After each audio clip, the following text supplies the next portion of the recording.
Hei, halo sahabat pecinta catur, selamat datang kembali di Catur Talk Indonesia. Dan ini tentunya partai final yang sangat seru teman-teman. Bahwa dari 4 permainan utama, mereka berdua menghasilkan draw antara Hikaru Nakamura dan Magnus Carlsen. Tentunya setelah draw akan dipastikan siapa pemenang dengan melanjutkan Armageddon. Dan ini adalah partai Armageddonnya teman-teman. Bagaimana permainannya? Langsung saja kita simak di Catur Talk Indonesia.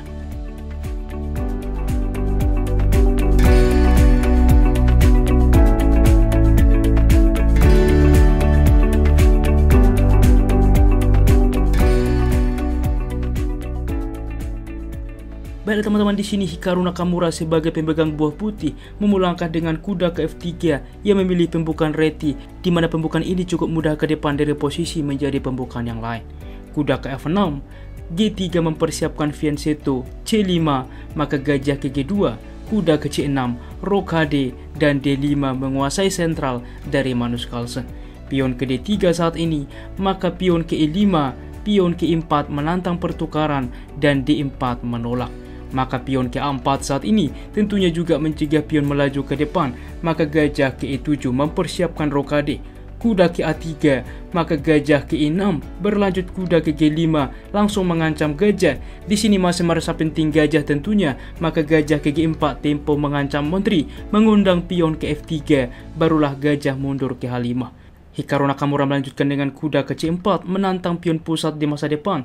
Kuda ke D7 di mana juga membuka gajah mengancam kuda, maka kuda mundur ke H3.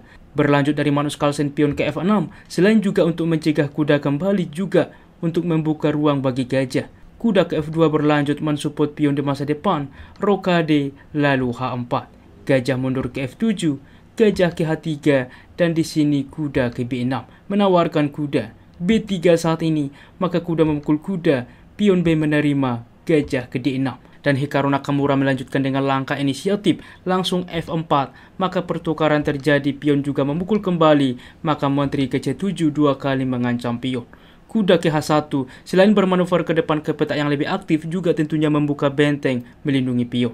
Raja ke H8, maka kuda ke G3 bermanuver ke depan ke petak yang lebih aktif, tidak diizinkan oleh Magnus Carlsen dengan memainkan G6. Maka menteri ke F3, benteng ke E8, lalu raja ke H1 mereposisi benteng ke depan.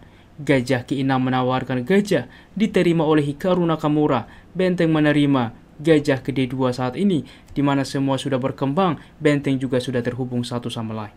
Pion ke F5 berlanjut, maka ditolak dengan E5 sekaligus mengancam gajah. Gajah ke E7 juga mengancam pion, maka H5 saat ini. Pertukaran diterima teman-teman. Sebelum memukul pion, di sini Hikaru Nakamura benteng ke G1 langsung membatasi ke depan gerak pergi raja. Benteng ke G6 langsung juga mengambil alih ke depan file G. Dan di dalam pos ini teman-teman, percaya atau tidak bahwa kuda menerima pion adalah opsi. Di sini fokus juga rencana dari Hikaru Nakamura, menteri dibuat menerima. Tetapi ini sebuah kesalahan dan Magnus Carlsen juga secara cepat merespon kuda ke B4, kembali juga mengancam pion di masa depan teman-teman. Sebelumnya di dalam pos ini ada langkah yang cukup menarik, yaitu dengan kuda memukul pion sentral. Ini adalah langkah brilian, tetapi dalam waktu singkat cukup sulit untuk ditemukan. Dengan ide pengorbanan diterima, maka menteri ke C6 skak, waktu yang sama mendukung benteng ke depan, mengancam menteri, juga mengancam raja, di mana dengan pion ke depan melaju, menutup akses gajah teman-teman. Semisal raja ke H2 misalkan, maka F4 saat ini kita lihat, kuda ke F5 bang juga mengontrol petak H6, masalahnya benteng memukul kuda, dan di sini menteri menerima, benteng ke H6 skak, kita lihat, pion dan juga menteri mengontrol petak ini kecuali menteri menutup, maka ditukarkan saja, jelas di sini bahwa hitam sangat unggul. Tetapi tentunya dalam waktu singkat, sangat sulit menemukan variasi ini. Kita kembali. Magnus Carlsen juga langsung merespon dengan kuda ke B4 mengancam pion, maka di sini dilanjutkan menteri ke F3. Maka kuda saat ini langsung juga memukul pion mengancam benteng. Benteng ke B1 juga mengancam pion. Kuda kembali, benteng ke G2 saat ini mungkin ke depan menempatkan di file H, juga bermanuver ke depan menumpuk benteng di file G. Menteri ke C6 berlanjut menawarkan menteri, langsung juga diterima oleh Hikaru Nakamura. Pion menerima, maka di sini kuda ke E2 menawarkan juga benteng.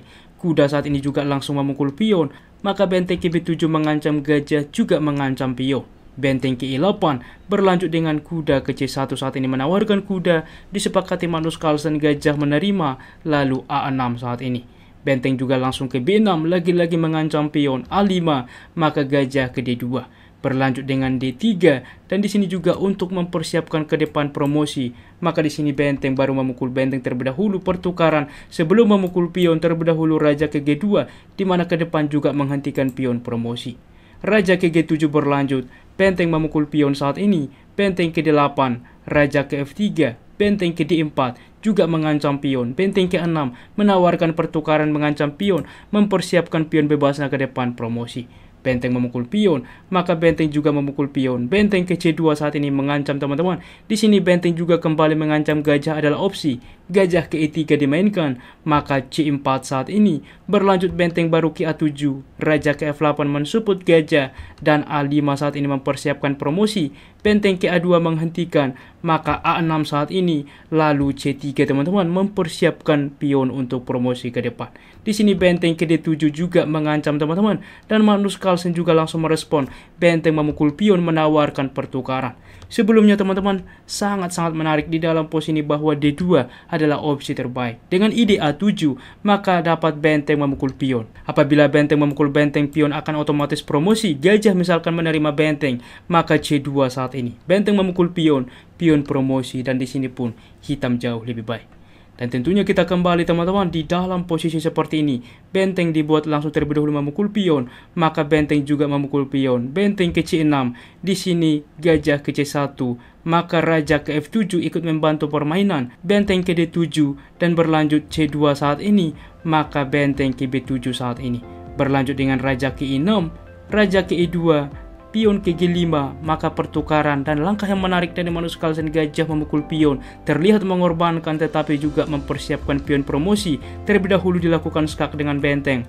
Raja ke D5, gajah memukul menteri, baru saat ini benteng menerima raja ke F3 dan setelah benteng ke C4, tentunya di sini juga mereka sepakat draw teman-teman, karena tentunya cukup simetris dan juga cukup sebanding.